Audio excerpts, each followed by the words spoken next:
Hi guys, I wanted to record this video while it was still fresh in my mind. I've just come back from having to get a refund from a charity shop.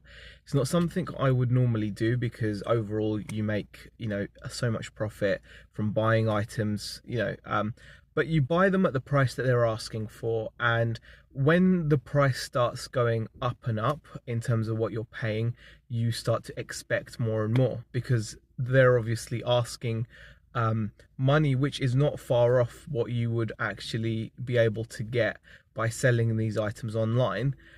Yet they're then failing to provide any of the benefits of that. And at the end of the day, they're there to earn money for their charity. So you have to respect that. And I do. I've got no issue with paying. I will pay through the nose for things if I want them. And if it's for the business, I'll obviously pay up to a point where I can still be profitable. This morning I spent 40 quid on a really nice boombox. It was priced to, the point where I'd seen these sell on eBay for, sometimes less, sometimes about 50, 60 pounds, but there were a couple which were around the £100 mark.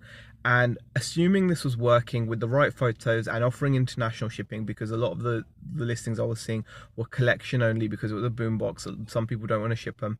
And I thought, you know what, I should be able to get £100 pretty quickly. So from £40 to 100 after fees, I can stomach that. But when you're asking £40 and you're adamant that it works, it was apparently the shop's boombox and they were using it, it works fine, there's nothing to worry about. I asked specifically, what about the cassettes? Did anyone used to use the cassettes? Yeah, it's all fine.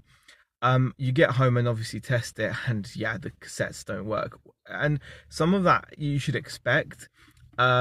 And this is, rather than like a dig at the charity shops, I'm actually making this video just to remind you guys and for myself that when you're buying something of significant value, make the effort, be a nuisance if you need to check it in the store.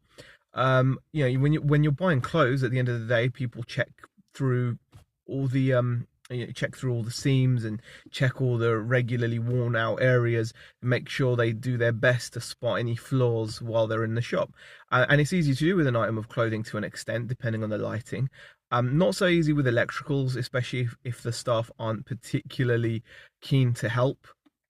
But if they're asking good money for stuff, then go for it. The same shop had a really nice Lego Technic set that they were asking £80 for. Again, solds range from like 70, 80, 90, all the way up to 130, 140, 150. So, 80 to 150, maybe even 160 to the right customer, you could make some good profit. But it's a Lego Technic set, which originally has 1,400 odd pieces. And all you've got is the word of the staff saying the guy who bought it in said it was all complete. And it may look really good, but you've got no confirmation, no nothing, and yet the pricing is all the way up there. So you have to make a decision yourself. And in this case, I made the wrong decision of just taking the staff's word for an electrical item. And I've now had to waste more time and energy to go and get my money back. And typically, in a way, you don't get the kind of service that you'd expect. It was almost as if, no, it's not a problem, but it really was a problem. My argument is, then check what you're selling. If you're going to put something on the shelf and ask pretty much near what you can get online, at least check all the functions to the best that you can. But I'm taking responsibility for not being proactive about it, and not forcing the check at the point of purchase. I should have said, no, have you got a cassette? Let me just check it.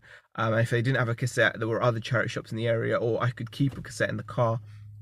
But anyway, cautionary tale: buying electronics or buying anything worth some money, especially if it takes batteries or if it is electronics, if they're asking good money for it, just force it. Just say no. If it's okay, I'd like to check it. I don't want to get it home only to find it doesn't work. I'd rather find out here and now that I'm happy with it. And you'll be a lot happier. Thanks for watching.